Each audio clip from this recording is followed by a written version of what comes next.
Adequate notice of this meeting was provided to the Westfield leaders.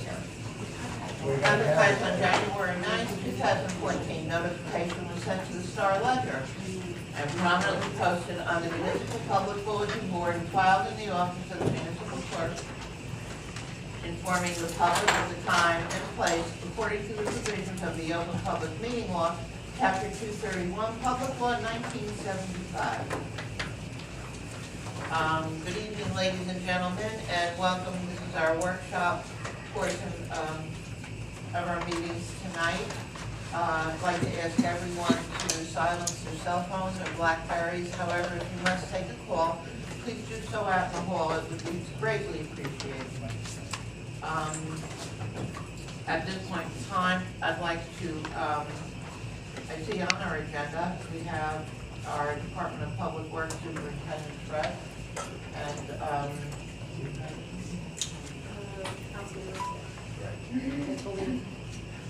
Ready? yes. Thank you, Mayor. I believe it was 2 council meetings ago, concern was raised by my fellow council members regarding the leaf bag ordinance. And so we have decided to ask Fred, as Superintendent of Public Works, if he could attend tonight to answer some questions regarding the ordinance, and without belaboring it or prejudicing it one way or the other, just ask if Fred can come up and you can ask him questions about the ordinance and its future. Thank you. Feel free to take a seat over here. I'm going to get her a seat.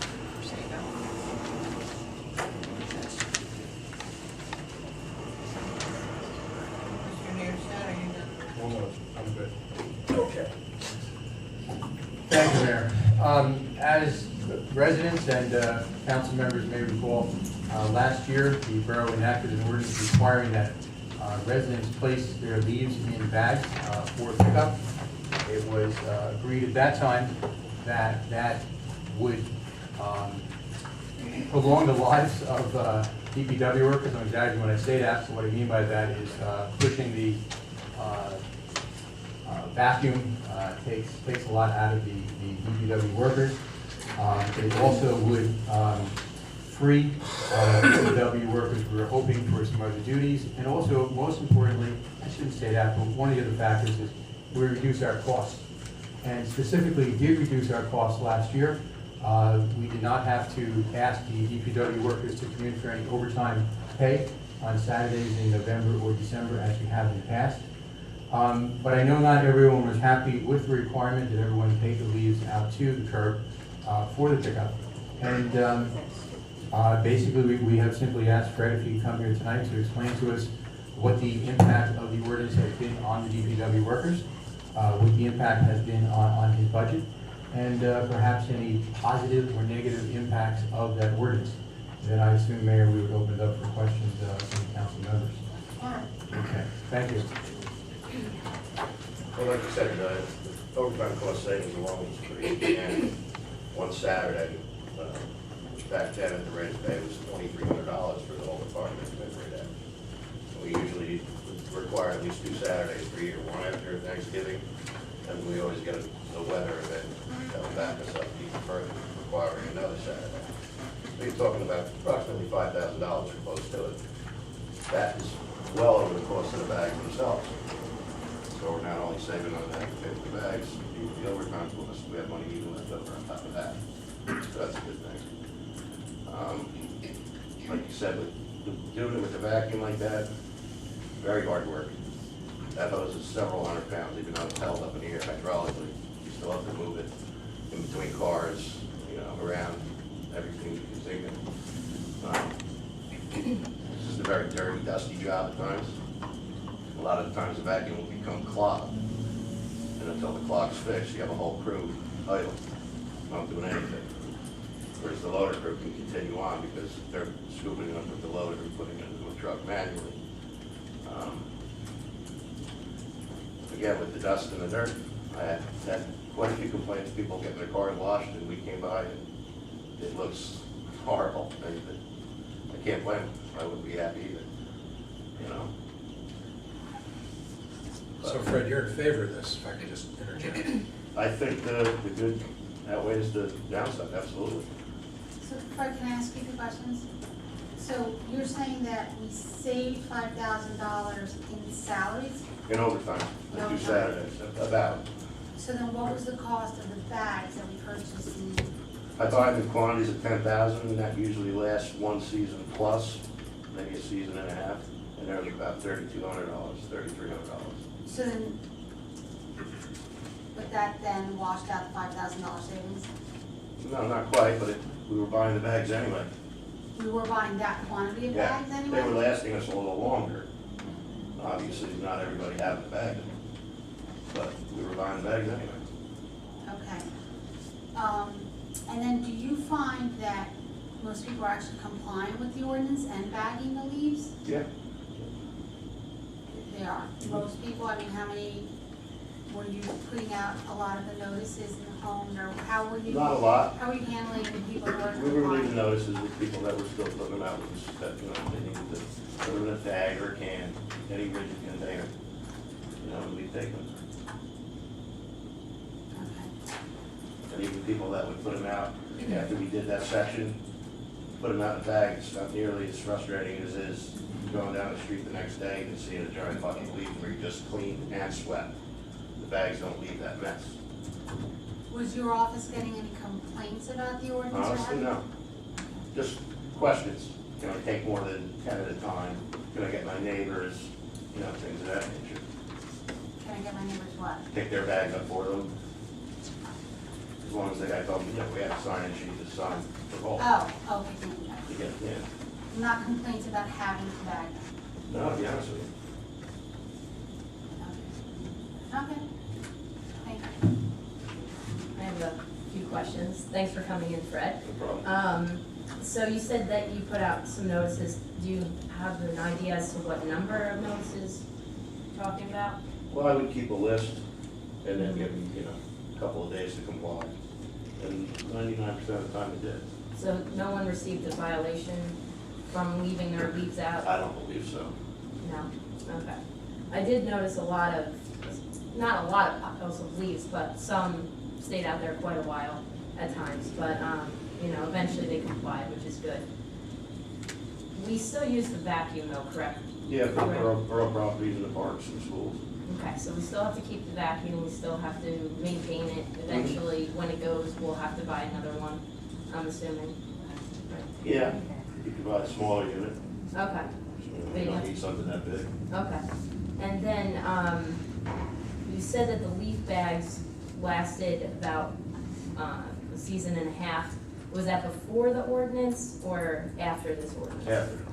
We still have After. bags right now, not a lot. Right. We still have bags now from last fall. Mhm. Because I remember us having a conversation about $3,000 for the bags, but I believe it was purchased a year ago or maybe even the previous year, and they lasted this whole time.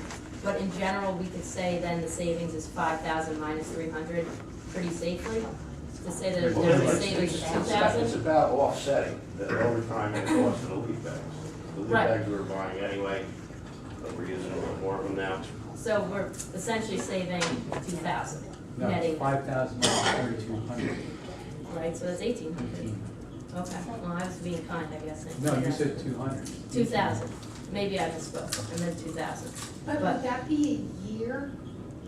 So it's saving, That's, right now, that figure is a year plus worth of leaf bags. Going into the next season, we always had bags left over.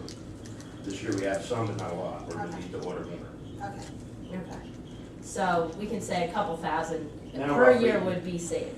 Now roughly, that figure of 10,000 bags is just about what we used last year. Okay. Just compared to getting a year and a half of sell out of them. That's before that. So Fred, if we take out the 1,800 for the savings of the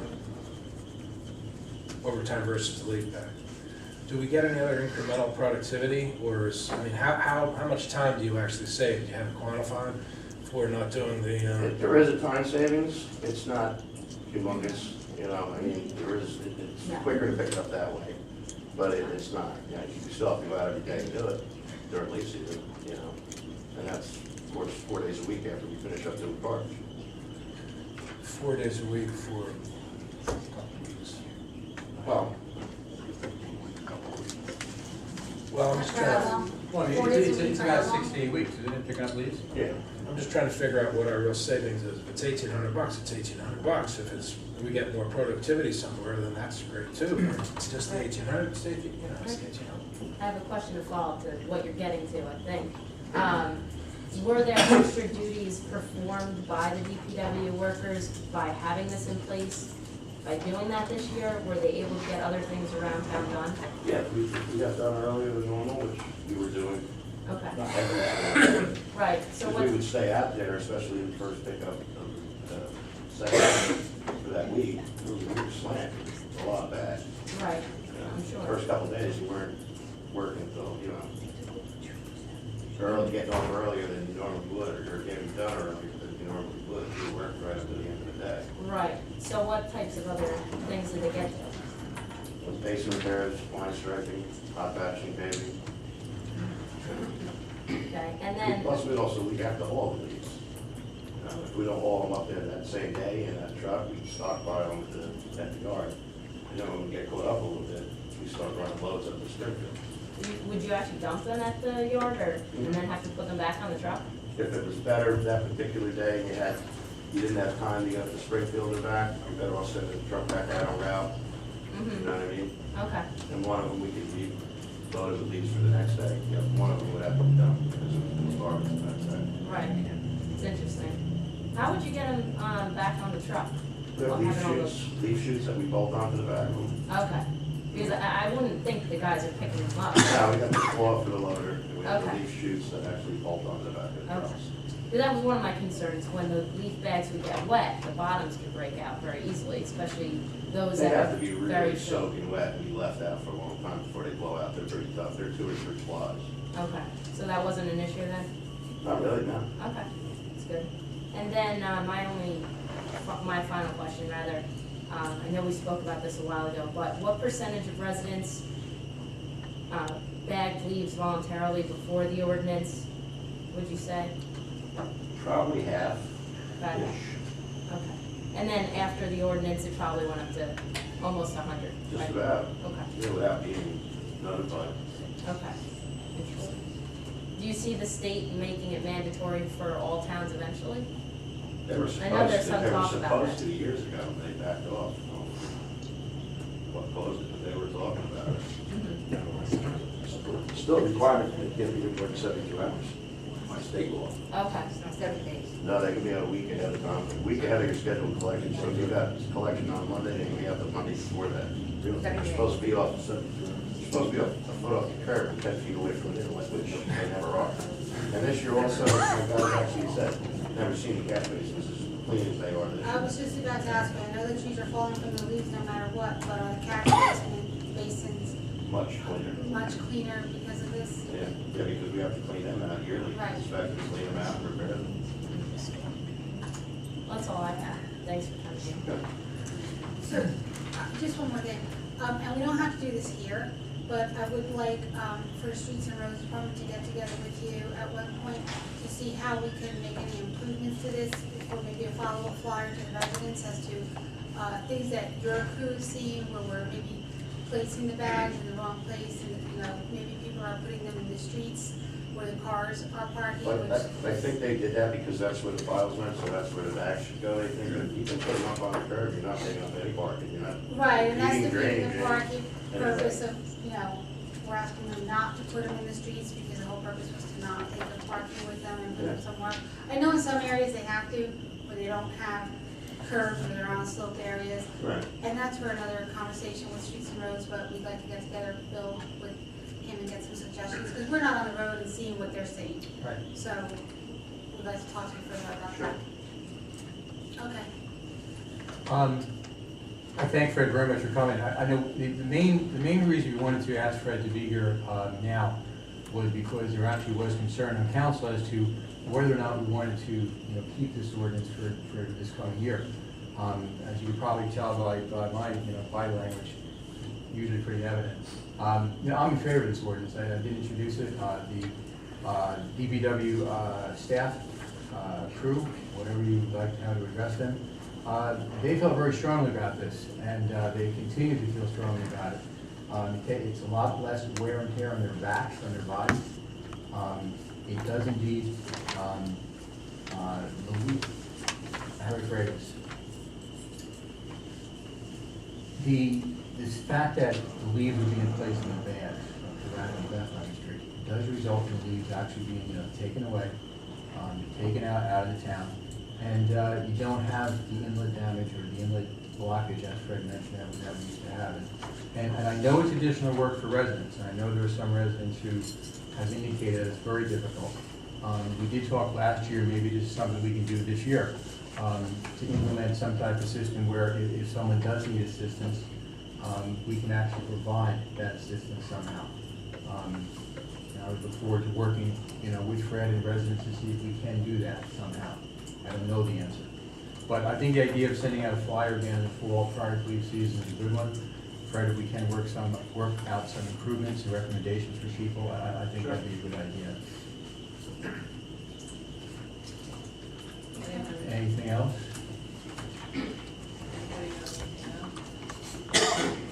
No? Thank you. Fred gets up at what time in the morning? 5:20? 5:20, so we'll, I don't know if there's anybody here from the public who has any questions with regard to the ordinance. Since you're here. Yeah. Mr. Lewis, I wasn't going to introduce, I wasn't sure if I should or not, so I'm glad you raised your hand. Ron Lewis, 451 3rd Avenue.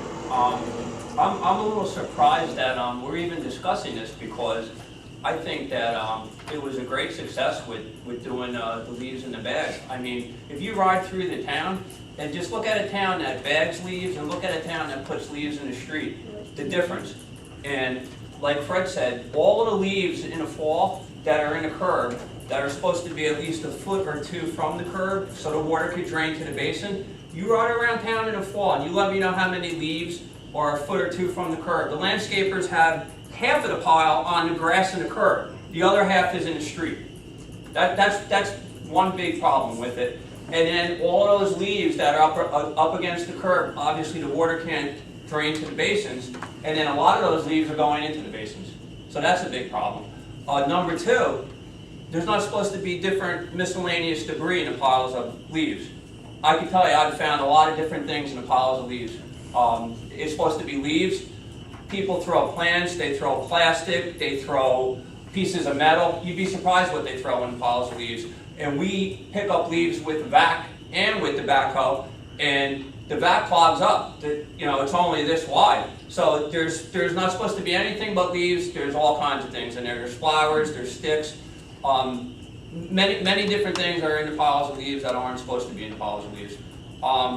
If more people cooperated with the rules and regulations of loose leaf pickup in the street, it would be fine. Just like with garbage with lids. You're supposed to put a lid on your can. It's really not that difficult. I think I've had the same lid in the same can for 15 years. I don't have a problem. I still have the lid. And I don't tie the lid on the can. I pick my lid up after the garbage is emptied and I bring my can back. People put a lid on their can at the curb because there's supposed to be a lid on the can. I flip the lid off the can and I dump the can and it's a quarter full of water. The can is 100 pounds. Why is it a quarter full of water? Because when the can is on the side of the house or in their backyard, the lid isn't on. It just doesn't make sense. It's really not that difficult. It really isn't. It's loaded with maggots, it's loaded with water, and it shouldn't be. It really is not that difficult. It really isn't. Like I said, I don't have a problem with it. I mean, I've worked for the town for 31 years, and for 30 years out of the 31 years, I've done loose leaf pickup. And I think it's a huge mistake to go back. After all these years of doing it, and you finally came to the decision that this is the betterment of the borough and the town, and I think you made the great decision by going to bagging leaves. And not necessarily isn't so much easier for us, because you can fit a lot of leaves in those bags, and like Fred said, those bags are very strong. So people put a lot of leaves in those bags, and then once again, sometimes they don't have the facility to put them under an awning or something if it rains, and if they don't close the top tight, once again, they're filled with water. So try to pick up one of those bags that are filled to the top, that has water in it, that are soaking wet with water, how heavy it is. So for me, I don't think it's necessarily so much easier on our department to pick them up in bags. I think it's just for the betterment of the borough, because people don't know how to abide by rules and follow rules. I'm not saying everyone in town doesn't follow the rules, but the vast majority of people have a hard time following the rules. They really do, and it's not that difficult. You go around in the fall and you look at all these piles of leaves out, and you let me know, take a count, go up and down a couple blocks and let me know how many piles are out from the curb, and I bet you there's a lot less piles out from the curb than piles that are.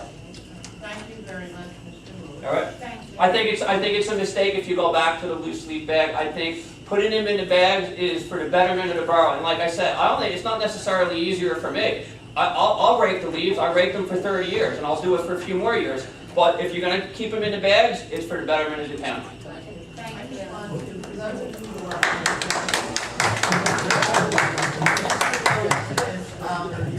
Also a resident of the borough, so he's. And I debated Mayor introducing Mr. Lewis when he came in. I wasn't sure if he wanted to speak or not. I obviously he did. He's And looking at it from both sides, so I think that's helpful. I just want to press upon my fellow council members that that's from the guys who do the work.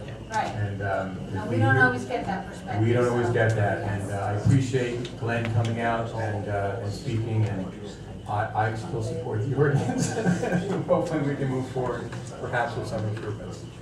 All right, thank you.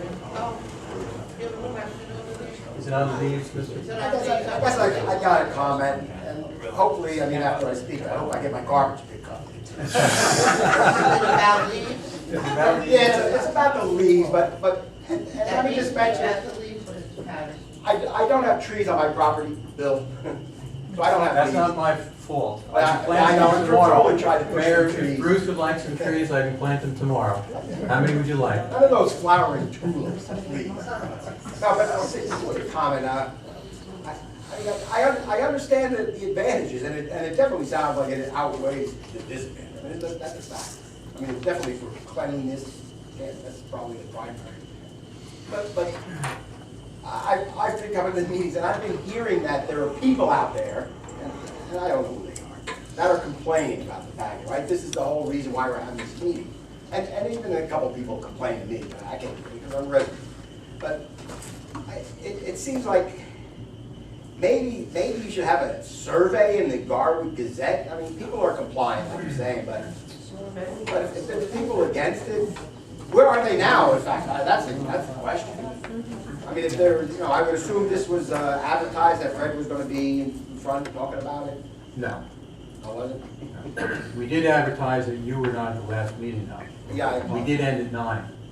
Just so you know. That's All right, but I mean, it's just that maybe something like a survey, or even if there really are people out there complaining, then maybe, and this is just off the wall thinking, each side switch off as to who has bags one year and maybe the other side has bags the other year. But I mean, it's just that, are there people out there complaining? I've heard. Actually, very honestly, I have not gotten a call or a single email and about these things, not one, so I have to agree with Mr. Moore. Okay, thank you very much. Before moving to Garwood, I lived in Roselle for 29 years.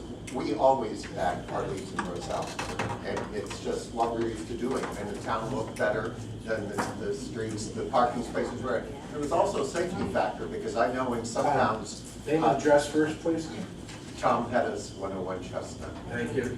Okay, because in other towns that have big piles of leaves, and kids would be playing in them, and that could be a real safety factor too. We're on the smoke combustible, people park their cars.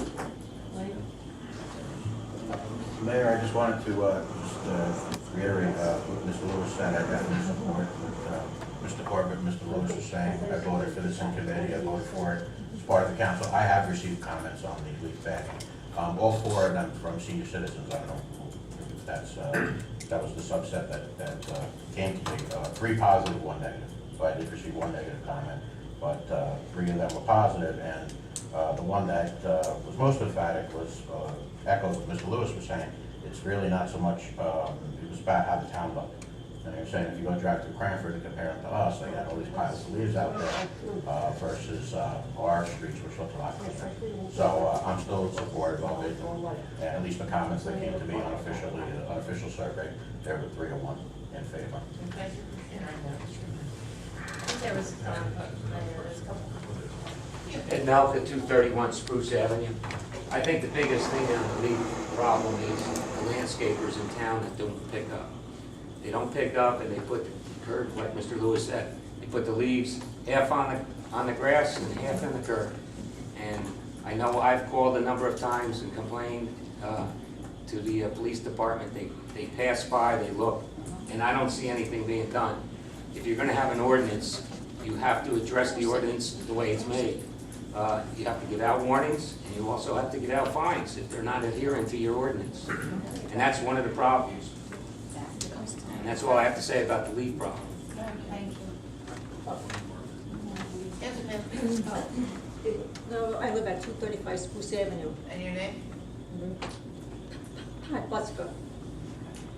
I never had money, because like when I first moved here, like you put the leaves out on the gutter. That was so funny. Like we did it, I mean like the way we were supposed to put it on the street. All of a sudden the guys came, the sanitation men came, did the streets. All of a sudden after they cleaned the streets, I saw some of the people push the leaves on the streets. I go, wait a minute, the guys just came and cleaned them. Well, why did you wait until they left instead of doing it the next time? Like, that's what I always made me crack up laughing, like, all of a sudden, then they put in the leaves, like, when they leave. Right. Thank you. Thank you. Welcome. All right, thank you very much. Thank you. Fred. Good night.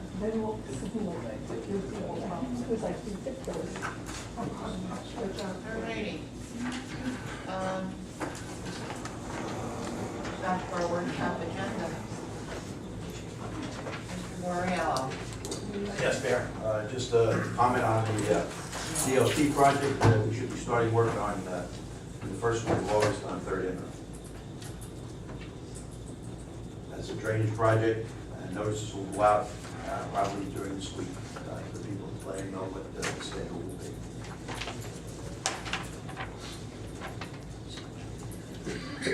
Anybody in council have any questions for Mr. Borrello or any? No? Hang in there. Mr. Knott? Thank you, Mayor. I did at the request of the Laws and Licenses Committee review the proposed changes in the portable sign ordinance, formerly known as sandwich board sign ordinance, and I have submitted those to the committee chair. That's all for my report, Mayor.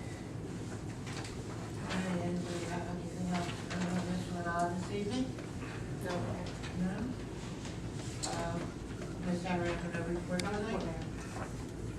We're going to unfinished business. Is there any unfinished business we have hanging around? That you aware of? New business? No? Okay, let's go with our comments for, and matters for discussion from members of council. Council President Tarantino, and I want to publicly congratulate her. Thank you, Mayor. There you go. Thank you very much. As Mr. Renaud mentioned, he did get me or the Laws and License Committee the portable signs ordinance, and we will be meeting hopefully next week to review that, and we also have to review the dumpster ordinance. And I just want to say that I know you keep hearing me mention these two ordinances and we haven't finalized them yet, but there's been a lot of work to do on these. We keep going back and forth, we look at it, there's something to change, we send it back, and so it's not that we haven't done anything, we've been constantly working on these two ordinances. So we will be meeting next week, and hopefully we're going to finalize it and bring something to council for first reading next meeting, or maybe the next one, or 2 meetings. Also, Mayor, as everyone has been well aware, at the last couple of council meetings, I've been bringing up the subject of lack of parking in downtown area, or the need of parking for commuters and residents, and also for retail. And Mayor, you were asked to put together a committee to review the situation, and you did, and I appreciate that. And the committee did meet last week, 2 weeks ago? 2 weeks ago for cruise, wasn't it? Last week? Okay. I have no sense of time anymore. And we did meet, and we threw around a few ideas that I followed up on one, I have to follow up on something else. And the goal of that committee is to one day hopefully have a recommendation to bring to council to relieve the parking situation in the borough. And we did brainstorm a little bit, and we had a good session. So hopefully soon we will have something to bring forth to this council. So, thank you, Mayor. Councilman Martin? I have no report. Nothing for tonight. Nope. Councilman Matthews? Nothing for tonight, Mayor. Councilman Mearson? Hard to believe and nothing. I'm sorry. Make it longer next time. Voice is long. I do have a couple of things for you for workshop. I have a birthday present for you. It's the councilman's birthday tonight. Whoa. Oh, I didn't know. So happy birthday. It's a great And day. I had a dentist appointment at 4:30 and I wrote you a council little, tonight. I wrote you a little something direct from Trenton. Thank you very much. It's got a magnet or a pin, so you Thank you wear it very either much. way. I appreciate that. Keep it green, but you can't paint in the assembly. And I do have one question for you. And I want to give you one update. I'm going to do this right now. Mayor, he wasn't speaking.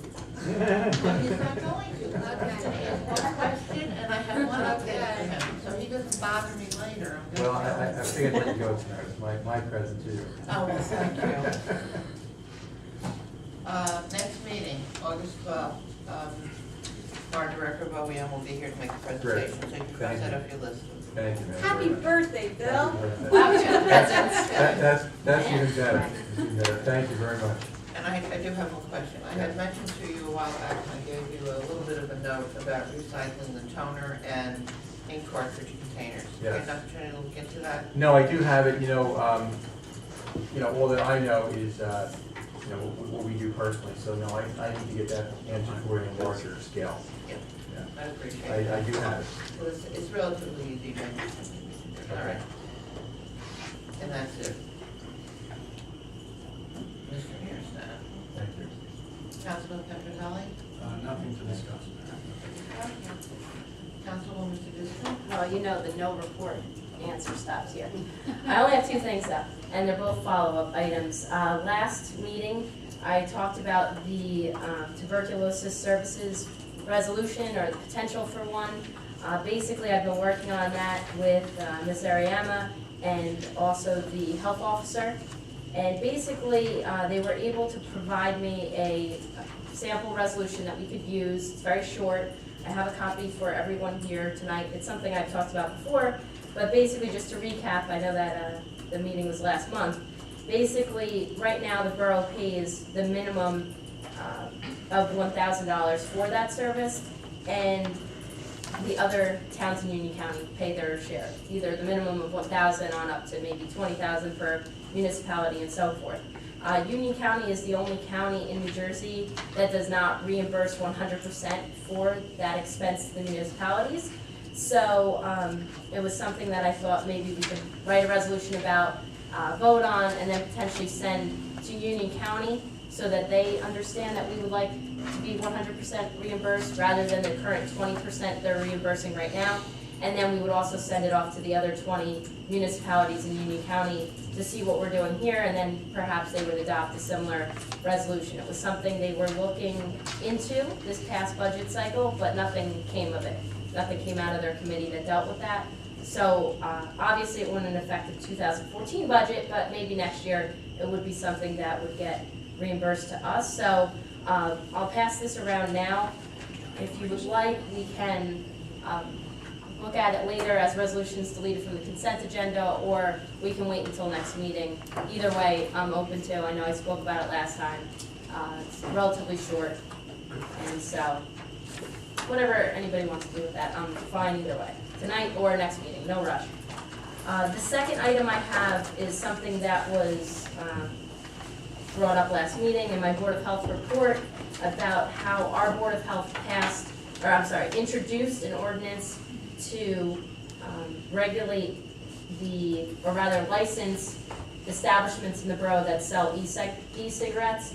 They're currently not regulated other than the age of adults that you're supposed to sell to and so forth, but they're really not regulated in the sense that these establishments do not currently pay any type of fee for being able to sell them. Mountainside, Cranford, and Westfield, and Summit passed similar ordinances. The Board of Health just introduced it last month. It will be up for final vote in September. And basically, there were a couple questions that came up as a result of that report. Councilman Neerstead, I copied you on that email, so you received the answers, but I figured I should share them with the rest of the council, and more importantly, the public too, just to let everyone know that some of the details about the ordinance and how it would potentially be implemented. So basically, the application to be permitted to sell these e-cigarettes would be developed by the health department and mailed to the vendors. The vendors will fill it out and return it to Borough Hall as they do for all other licenses issued by the Board of Health. The fees collected by Garwood would only be used for Garwood's program to enforce the age of sale laws. That used to be a state program, but for the past few years it has not been funded, meaning that there is really no check on minors being sold cigarettes right now. In the past, with that program, they would have basically minors go out there undercover and try to purchase. If they were able to purchase, then the establishment would get in trouble for that. Right now, since that hasn't been funded, that hasn't really been enforced, so, except when complaints have been issued. But basically, any fees from this program would just stay here in Garwood, and it would be $200 per vendor. So that's how much money we're talking about. The program will be implemented completely through the health department. Both the council or boards of health have the power to pass this ordinance. That was another question that was raised. But just like here in Garwood, Westfield, Mountainside, and Summit pass this ordinance through their boards of health. And in Cranford, the Board of Health and the Township Committee are actually the same. So it was passed through the Township Committee, but that was the reason for it happening that way.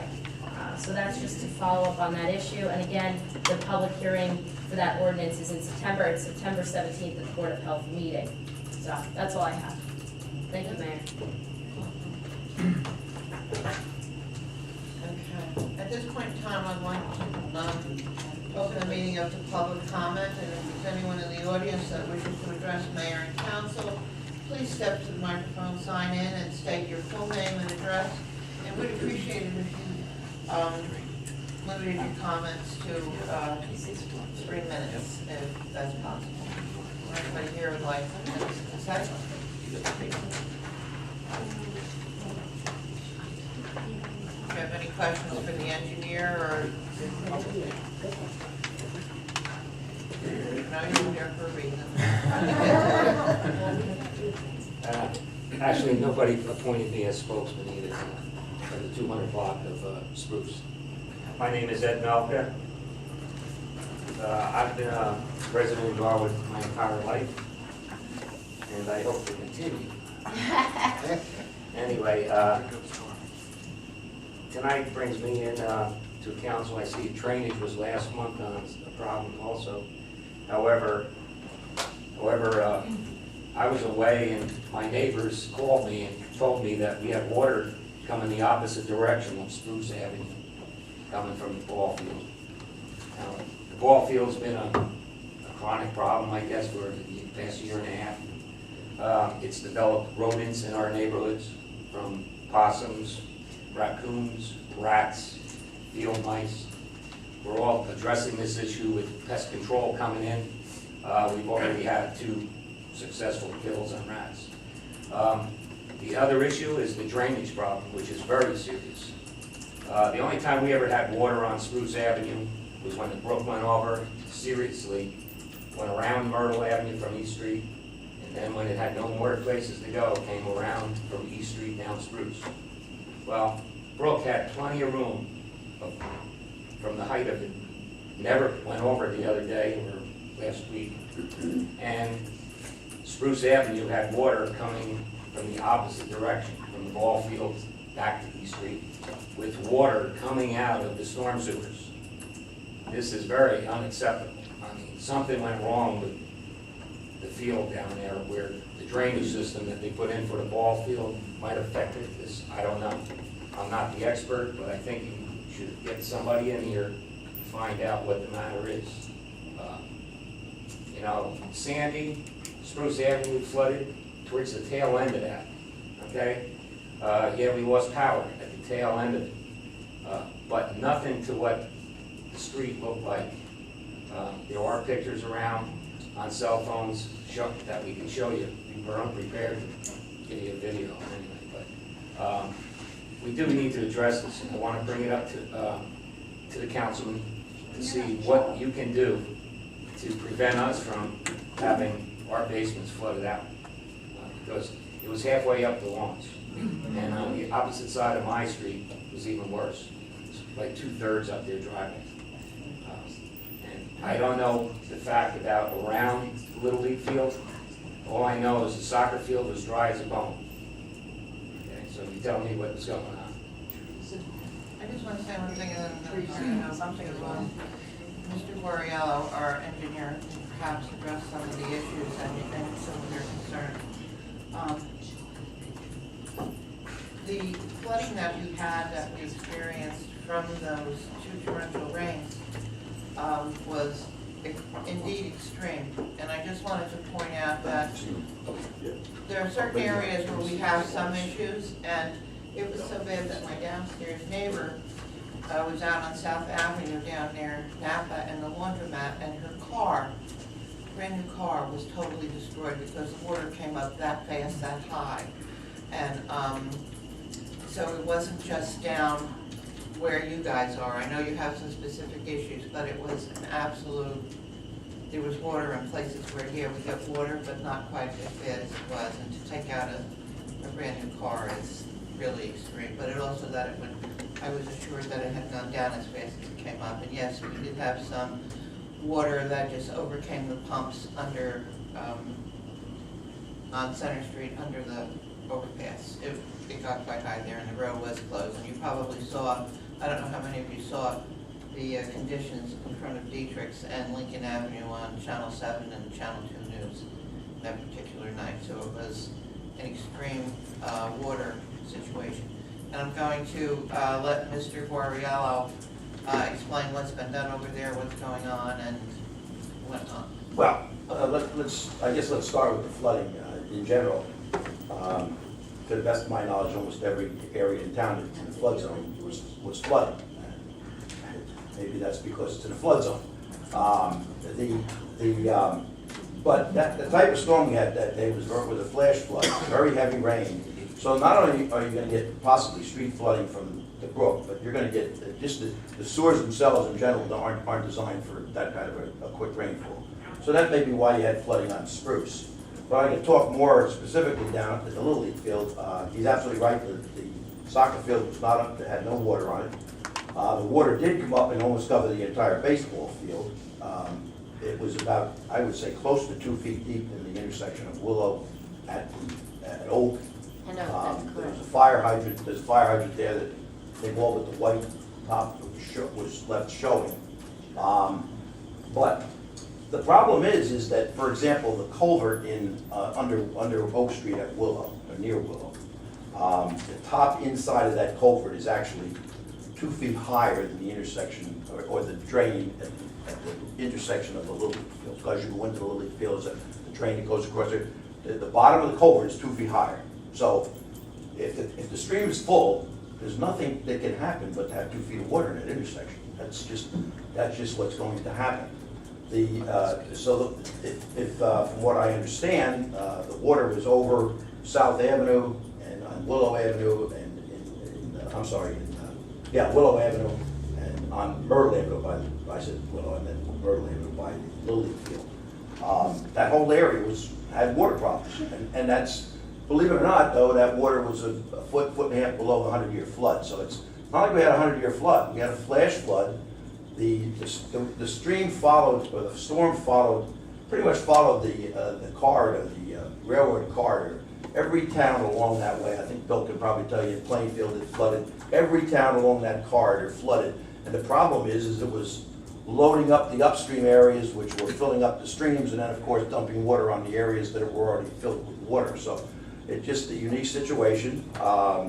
You know, not telling anybody that it's not going to occur again. If you're in a flood zone, if you're paying flood insurance, those kind of things are going to happen. But not finished. Not here. I've never had it before.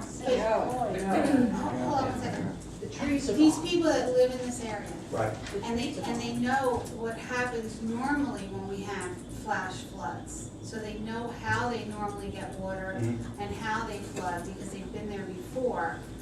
They're saying this has never happened before. They know how they get water. So if the brook didn't overflow and they've had flash floods before, so they know the normal behaviors for their roads, what's changed? The brook did overflow. It was over South Avenue. it didn't. It was over South Avenue. Not by They were, them, though. pardon? They're saying this is the first time this has ever happened. What I'm saying though is the water was over South Avenue. Now, the problem on Spruce might very well be that the storm sewers there are not capable of carrying the water. But Exactly. But what's changed now is the redirection. nothing has changed that the Little League field development had to do with. There's a detention basin under the lower end of the soccer field that's 80 feet wide, 30 feet wide, 80 feet long, and 3 feet deep. A detention basin, which is designed to take all the excess water that could be generated from the Little League field complex. So that there's nothing that the Little League field complex did to cause the flooding. Okay, that's what I'm asking. Nothing that the field did caused. I can say that emphatically. There's nothing that the Little League field design did that will cause that flooding. There's a lot of reasons we had flooding, and they have nothing to do with the Little League field. The Little League field was flooded itself. Yeah. But is there something we can do to fix this problem? We've talked about this in the past, and our problem is that the culvert underneath South Avenue, underneath the driveway on South Avenue by the Bath Park, and the culvert under the railroad and the culvert under North Avenue are all undersized. Cranford, the state will not allow us to do any more work on the brook, and this borough has done a tremendous amount of work in the brook. But we're to the point now where they will not issue any more permits until Cranford improves their condition downstream. The way the DEP works is you are not allowed to discharge more water into an area than it presently handle. So until Cranford improves what they call the Orchard Street Brook, and that's the one that runs by the Lincoln Avenue there and goes down over on Orchard Street, I guess it is, and goes into the Rawway River. That stream is undersized. It's been approved by the DEP at least 10 years ago. The residents whose yard contains the brook would not grant the Township of Cranford easements to go in and do the work, so the Township of Cranford shelved the job. They should have condemned the easements, that's my opinion, but that's why the reason it's never happened. And until they do that, we can do absolutely nothing more for flood abatement in Garwood. But it also seems like if the brook was okay, relatively speaking, it seems like the brook issue is separate than their issue on Spruce. Well, no, because the water's all trying to get into the same place. The water comes down the streets and tries to get into So the you're saying they're culvert. If the water was at the elevation that I saw at the fire hydrant on Myrtle, the brook was just about full. Maybe not over, but at that location. It was over on South Avenue. Right. But if that's full, there was no place for the water to go. That's why there was 2 feet of water laying on Myrtle. Because that water could not get into the stream, which is at the same elevation. Water reaches a natural elevation. It's not like it's 10 feet here and nothing So here. even though the brook where they are wasn't overflowed, they're still gonna flood? Sure, all the storm sewers fill up. And that's why he said it looks like it was coming from the ball field. The water's coming down the street, gets to, I'm gets sorry, to. they wanna. Yeah, why don't we get They're in the public session. residents get more input Can I say there? something? Go ahead, yeah, go ahead. I've also lived on East Street, right next to the brook, for probably 15 years ago. And if that brook did not overflow on East Street, Myrtle Avenue and Spruce Avenue would never flood. And I don't care what kind of storm. And that's a fact. The fact is, this issue is coming from the ball field, down that end. South Avenue has always flooded, down by the pathway. Always. You've always had floods over by Petroplastics on South Avenue. I can tell you every place that's flooded every year, okay? This is a serious problem. It's from the ball field. And nobody can pass the buck. Well, I mean, this is, The, it's ridiculous. the fact of the matter is, that the flood elevation, I'm sorry, the flood hazard area in this borough terminates at East Street. Everything to East Street going west is no longer in a flood zone. It was 35 years ago. The improvements that the town has made in the brook have been able to reduce that, because we could deepen the brook up there. Until the brook is deepened in Cranford, it can't be deepened in Garwood. That's why you don't see the floors, for example, in the culverts on Willow Avenue or on South as the culvert comes out. It's because there's about a foot and a half of dirt in there, which just is all part of the grade of the brook going under the railroad and into Cranford. I have been doing hydraulics for a little over 51 years at this point in time. I can tell you that the water backed up from the brook into the storm sewers, and it may very well have looked like it was coming from the ball field, but as that water came down the brook, and there was a lot of water coming down the brook and had no place to go, it gets to Willow Avenue or Oak Street, and then it starts to go back, because it can't go any further. It's full down there, and the water literally comes to a halt. There's no longer any flow in the brook. It's standing still, trying to get into that little opening under the railroad. And the water backs up into the storm sewers, and if there's a tremendous amount of water coming down, it'll look like a surge. But I'm telling you, there's nothing that was done at we had to go to the DEP and show the DEP that we were not raising the grade on the ball field. Not 1 inch, not 1 cubic foot of material is above, that occupies any area that used to flood before in that area. The flood elevation in that area is 79. The elevation, listen to this now, the elevation in Myrtle Avenue, at the ball field, is 74. A 100-year storm will put 5 feet of water in that street if you were to go by the calculated volumes. Now, we've never reached that, but just because we've never reached it doesn't mean that occasionally you're going to get a banger. And this was a banger. It was a lot of water, but has nothing to do with the Little League field. Don, I don't think we're gonna convince anyone down there. Well, I know that. I've been doing this for 50 years. I know you can't convince people, but No, I it's understand, fact. and that's okay, but the fact of the matter is that we need to find a solution as to how to fix the problem, whether it's the field, whether it's the brook. So we need to fix the flooding issue, however we need to fix it. So what can we do? I know you said that we can't talk to Cranford or whatever, that they won't do what they need to do. We've talked to Graham, as a matter of fact. We were trying to use the leverage. But moving forward, we now need to push through and try to solve this problem. Any day we can do it, I'm there to do it. Don, just to make sure I'm understanding, so we can't dredge the brook even, like dig it out? Can't deepen it, can't widen it, and can't improve it. We could take out, for example, anything that's above what we put in there 10 years ago, 15 years ago, we can take that back out. There's hilly spots. Yeah, we can in take there. those little hilly spots out. Would that help? But not really, because the water's standing still. So if you got 50 cubic feet of material in there, so all that's occupying is 50 cubic feet of water. That wouldn't fill a foot on the floor, it's building. So So the you're not problem lays looking in at a lot. Cranford. But we could do that, huh? So the Problem lays in Problem is in Cranford. Cranford. So we need to talk to Cranford. We need to push through this issue to solve this problem. Now let me ask, back Okay, I have two questions. Paula E. Hoff, 221 Spruce. When is the, I need you to sign in. Oh. So we get your name and All right, can I do that? All right, so my question, 2 questions. The first question is, when is the last time we cleaned the storm drain?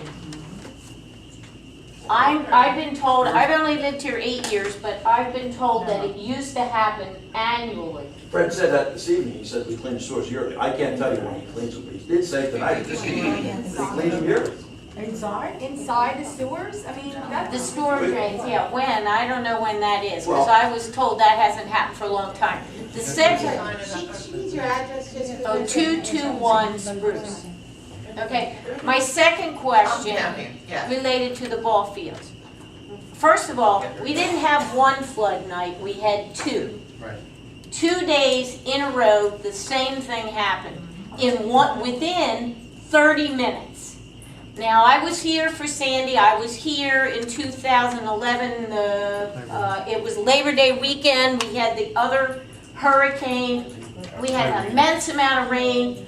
I got flood, but not like we had in a half an hour. It was insane.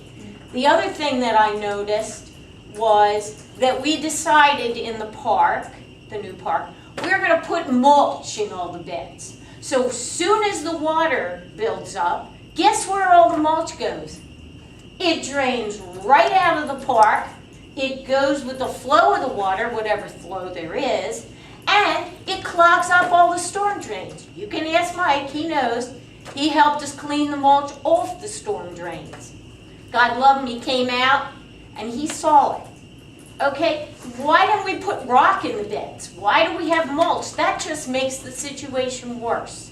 So there are some things I think that we can do. We also have a drain at the entryway where the fence is. It's, I don't know what you call it, but the long grate. Yes, a very long grate, which was broken by the contractors, we're told by this woman Debbie, who happens to live in that poor house that gets the 2 feet of water. And she said it was broken, they tried to fix it, they couldn't fix it, so they put a giant patch on it with asphalt. So a whole bunch of the square footage of where the water could go has been eliminated. But that was okay, that was their No, as a answer. matter of fact, if I can just tell you what occurred there, the contractor removed the steel plates underneath that asphalt. He removed the steel plates, the culvert was filled with leaves, etc. He cleaned it out, he rebuilt that structure, and he didn't do it at our request, or I don't know why he did, because he didn't get paid to do it. But he, pardon? That wasn't me. Whatever, but it wasn't repaired the same way it had been. It was put back exactly the same way it was. The asphalt is put on there to keep the plates from wobbling. That's all that asphalt does, it's over the top of steel plates. It's not in the culvert. Now, that's a rule, as they call it, that's a Rube Goldberg arrangement that's been there for a lot of years. The problem is that the drainage in that area is so shallow, and that's because there's no place to put it. We have the drainage in there, and what I told you before is that the culvert, the top of the culvert, is actually 2 feet higher than the street. Well, if you put drainage pipes 2 feet below that, how much water are they gonna hold before they're filled up? I mean, so basically right now, if the brook has 4 feet of the 6 foot water in it, those inlets are dead. They can't take any more water. They're finished because the 2 feet above that is gonna back up into the storm sewer system. So until the brook goes down, where we can drop that drainage down, that particular low spot at Myrtle and Willow is gonna stay there. And the intersection is always gonna be there. That's a problem. It was built that way, I guess, nearly 100 years ago when the borough was designed or developed. That was a low area. They obviously filled in areas to contain the brook, but I think the ball field probably was in a detention basin 100 years ago. We can't go back and fix the sins of the past. They're there. But all I want to say is that the work that was done in the ball field should not have hurt or affected any flooding at all. Now, is there flooding? There absolutely was flooding. It was back up from the brook. The brook was flooded on South Avenue. I got all the reports. It happened so quick I didn't even get into town. but the South Avenue was underwater. The elevation on South Avenue was higher than Myrtle Avenue. That water becomes a lake after a while, no longer a stream. It starts to back up, it becomes a lake. And that lake just keeps on going back. As long as the water's coming down the river and has no place to go, the lake gets bigger and bigger and bigger.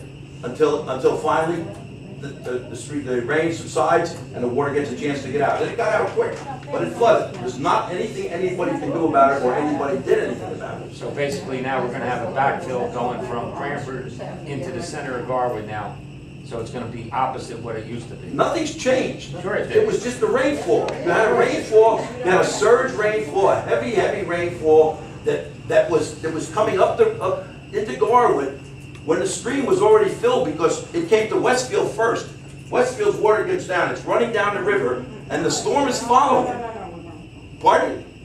It sounds to me that we're putting more water in at the fields now than what we used to. No, the That's field's no kind of bigger. simple. The field is no bigger. We're not putting any more water in. But you removed how many hundreds of trees? The trees are 5 and 6 and 7 feet above the flood elevation down in the other end of the property. How much dirt was taken out for the soccer field? Huh? How much dirt was taken out? And it was backfilled with clean stone. That thing's a big sponge.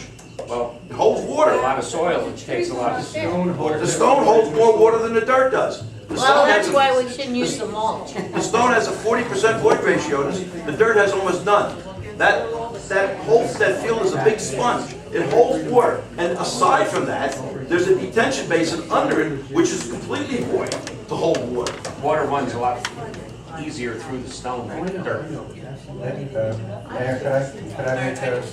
I just wanted to ask Mr. Coriello one thing for the benefit of the residents.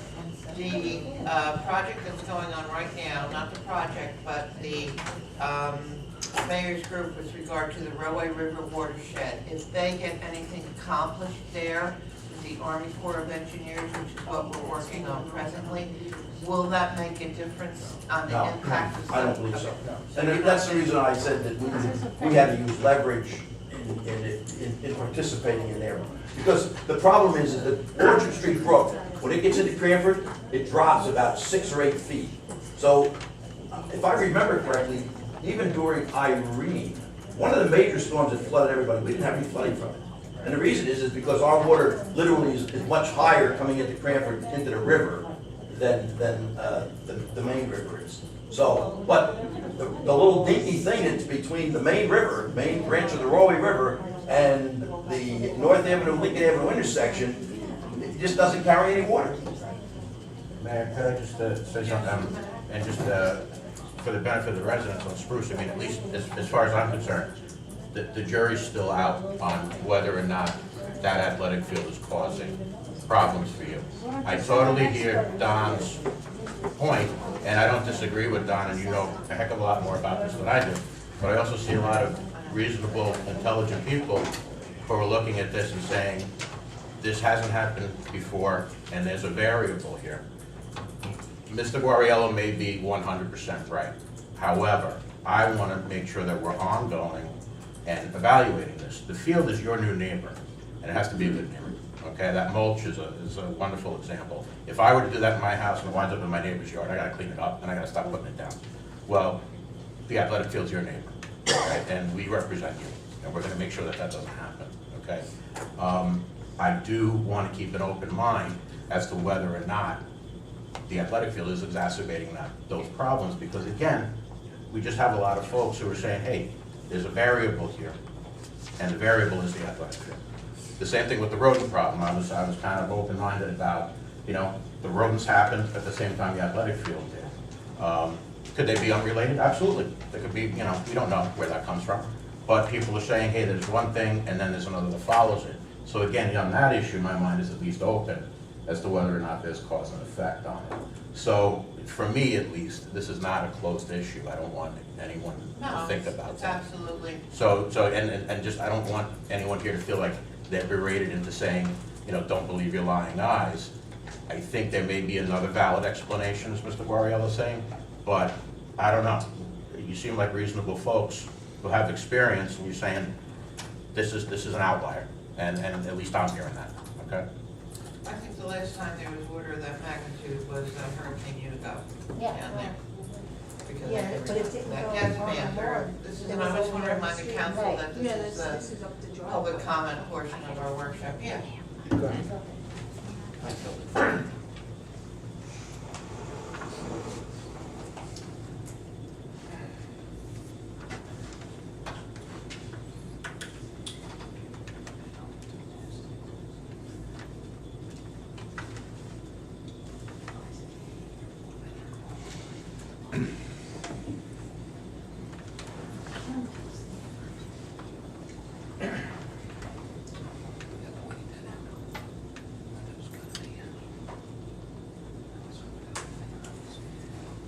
Good evening, Irma Gayan, 226 Spruce.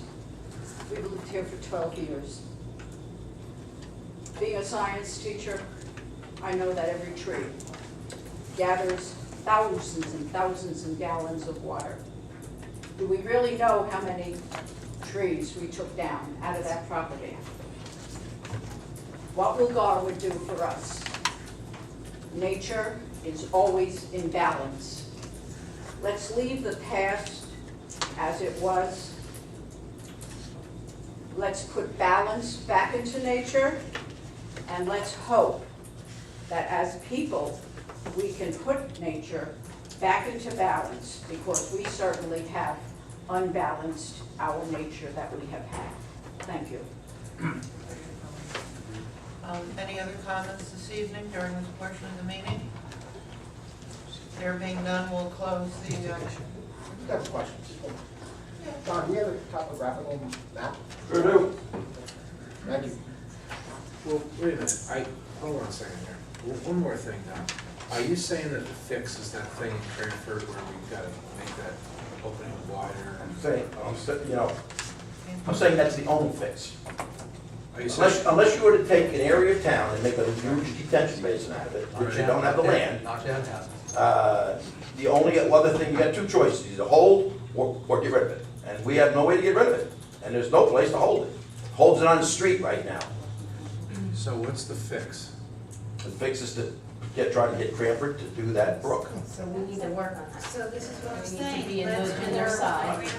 I've talked to the mayor and I have talked about this for Yes. I know 3 you years. have. I know you And, have. we- I've sat here while we- you've had the discussions and about on the it. phone and. Well, Cranford wanted us to hop on the bandwagon with this project that's being done up in the South Orange Mountains. And the mayor and I discussed it, and we didn't think we should support it, because Yeah. unless they do something for us, what are we getting out of it? They want our money, they want us to participate. We're not getting anything out of it. Even though we're on the brook, even though we're on the Roy River, we get nothing out of it. All I care about is we got a room full of people here that are saying that this has never happened before, and we gotta fix it. So, Well, it hasn't happened. I was gonna say, I'm not gonna argue with the people. No. You know, I mean, they live there, but the word never is a big word. I mean, it's in a lot of that area is in a flood zone, so, and you know, you not only do you have problems in flood zones, but yet sometimes have problems with areas, neighborhoods, collecting the water and getting rid of it. And that's probably the problem we had on Spruce. There's not a lot of big storm sewers in there, and if the storm sewer below it is filled, they're filling up, and when they fill up, the streets start to fill up. Can we push Cranford a little more? We gotta I do- mean, Why don't we put a letter together? put a letter, resolution, something? Why can't we go to Resolution, resolution? Resolution? we can do that. Why can't we go to one of the meetings? We could do that. that. It's a public meeting. Why don't we put together a resolution and go to the meeting? Agree. Absolutely. You guys hear that? You ought to come to that meeting in Cranford that we're talking about. Can I say here from your notes, 102 trees were removed by M&A Tree Service. Right. Approximately 40 to 50 trees, and 450 shrubs will be planted. I have no idea what you actually did plant, but you took 102 trees out. So there's your number. Thanks, Paula. Yeah, Paul, we, At thousands of Don, gallons in 1 inch. Don and I, okay, but during an hour storm, they don't fill up thousands of gallons of water. Not a storm. Don and I have been doing this for a living for a long time, Don longer than I, and he's an engineer, I'm only a planner. My wife gets mad at me because I'm kind of cut and dried on things, and I apologize for that up front. I've been apologizing to her for 31 years. But We did not increase the impervious surface of that field, that athletic area. We did not increase the height of that so that you would have water from that going downhill into the stream, into your houses, into your properties. And the trees, you know how much my heart bled when I watched those trees come down. Tina and I have already talked about, we're submitting a grant in the county to get trees planted. We've already talked about what additional trees to plant. I agree wholeheartedly with the trees, as everybody who knows me knows. But I also have to admit, and I would hope that anyone in the audience would also agree, wetlands, bottomlands, okay, are filled with trees. They don't soak up water during rainstorms. We could have those 102 trees there, guarantee it, we'd still have that flooding. And the rodents, they were living in the athletic field area, and that's where they lived. Of course the construction is gonna drive them up and out. Let's hope they're up and out, and they won't come back. But, I mean, it shouldn't have been any surprise that they come out of there, because that's where they lived. That was the only place left for them to live. So I hope things get better. I understand your concern. Don and I have talked about scheduling a meeting in the fall with a representative from DEP coming up to explain how the flood zone insurance works, because I know that a lot of people have had great increases in their flood insurance premiums. We are not dismissing your concerns. We're going to try to address them, but the issue, and I agree with Don 100%, it's not the athletic field, it's the tunnel. I encourage you, Jim, Don and I, to walk that whole brook. When you get down to Cranford, you will see the size of that pipe. Our brook is twice the size of the stream in Cranford, and it's twice the size of that tunnel underneath New Jersey Transit. We will, as Councilman Martin and Councilman Tedisco mentioned, we'll put together a resolution. We'll go over to Cranford. We'll try to do what we can, but I don't want to mislead you, and I try very hard not to mislead people, even if they don't like my comment. It's not the athletic field. We will do what we can to address it. And that's it.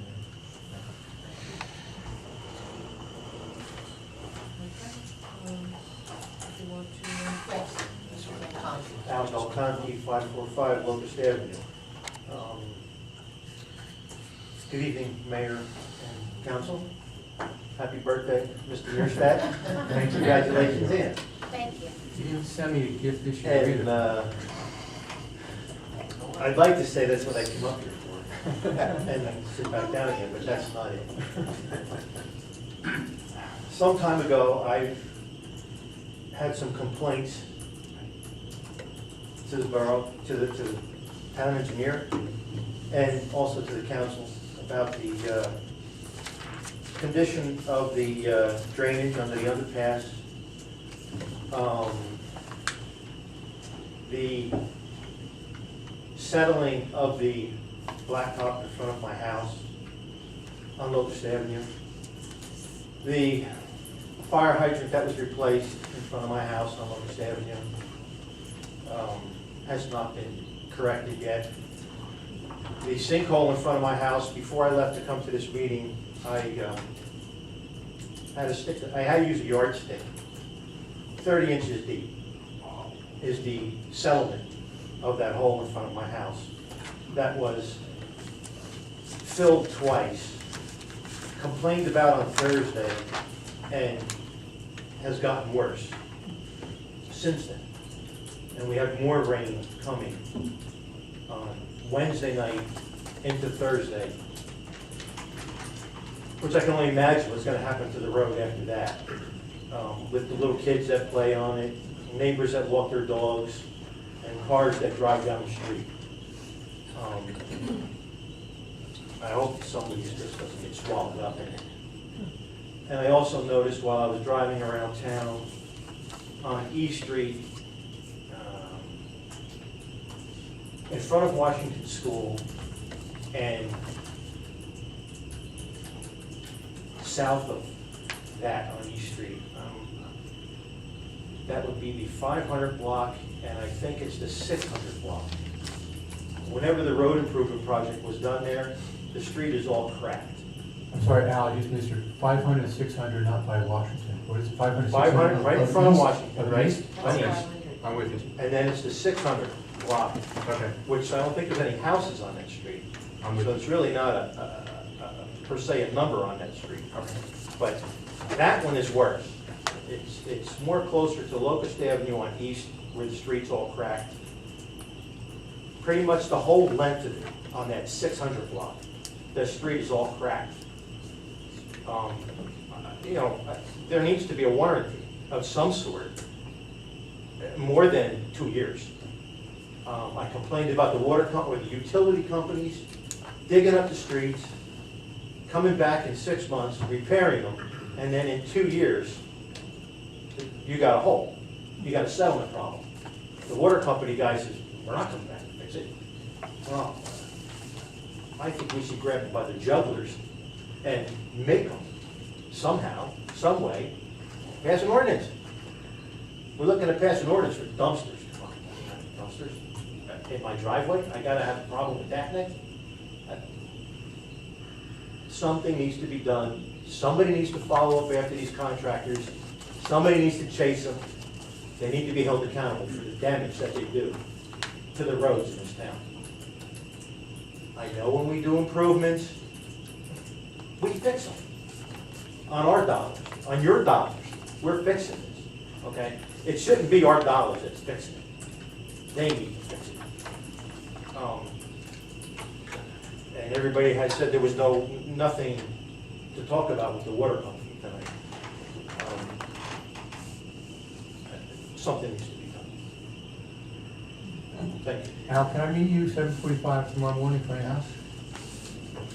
All right? Sure. Thank you. You're welcome.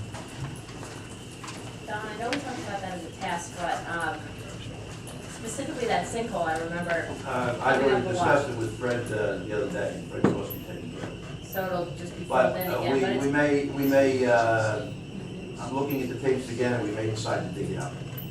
Okay. So something's gonna You know. come of this. We gotta come up with the money, it's probably gonna be $5,000 or $10,000 if we start digging up and replacing the sewer section, so. Yeah, we're probably gonna do something like that.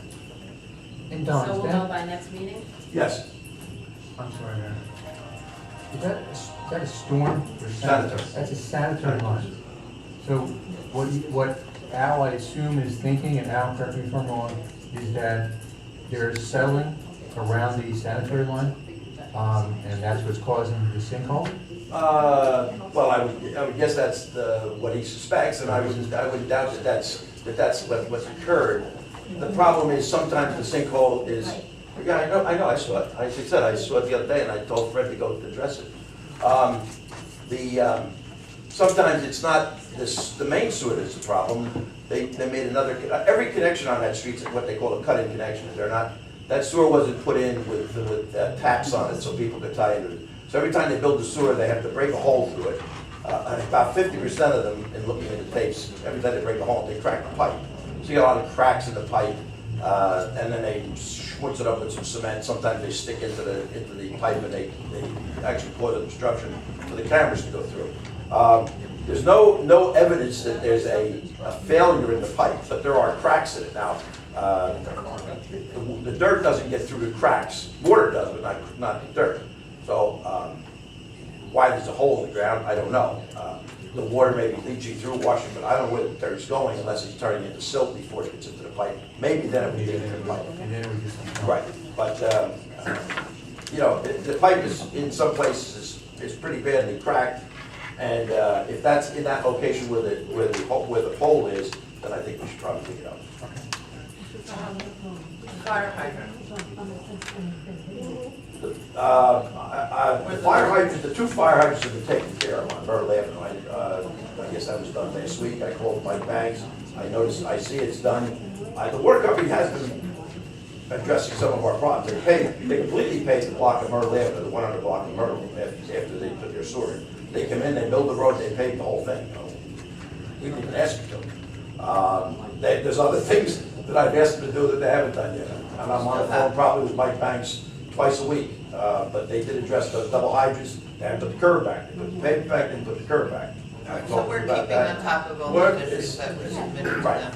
All right, And Mayor, if I could ask fellow councilman, if council, excuse me. Don, if indeed you decide that it has to be dug up, I believe within our capital budget, you would have $5,000 to $10,000 if we needed to do this project. Would that be correct? But I don't know how it's accessed, there's just, Well, it's I would like accessed. to just speak with the CFO. No, I understand that, but that amount, I mean, I'm asking, but I know the answer, I mean, that amount of money is there. Tina, So can we you could speak to access it it. all more than I could? I know how to access it, but I wouldn't explain to you what's there until I spoke to Sandy. Okay, all right. You know, the sewer system is 100 years old. I mean, we just had to spend a good deal of money over on North Avenue. It's not there, it's only sewer out. 55. I mean, there really should be $10,000 or $15,000 or $20,000 put in the budget every year for these kind of things, because they're gonna happen. I mean, you know, just, things are gonna happen. If you don't have any money in here, what do you do? So, Oh, it's- I know budgets are tight. It's a pretty tight budget. Yeah, I know. And we just spent about, what, 12 on that road by Maple Street? We spent 12 unexpectedly. Yeah, that's what I'm And- saying, you and got we these didn't- unexpected things that Right. come up. Right, and we didn't increase the buildings and grounds budget because it looked like there was a little room from last year. That filled up the little room, so, you know, we'll see how it all shakes out. But I'll speak with the CFO and Tina, and we can follow through on that. Anyone else before I close the public comment portion of tonight's meeting here? There being no other comments, we'll close that portion of the meeting. Thanks, Mr. Borriello. Taking your questions to council and the residents with regard to the flooding situation, which we will be keeping an eye on. May I have a motion to adjourn the workshop session? Second. Thank you. Be back here at 8:30, please, for our regular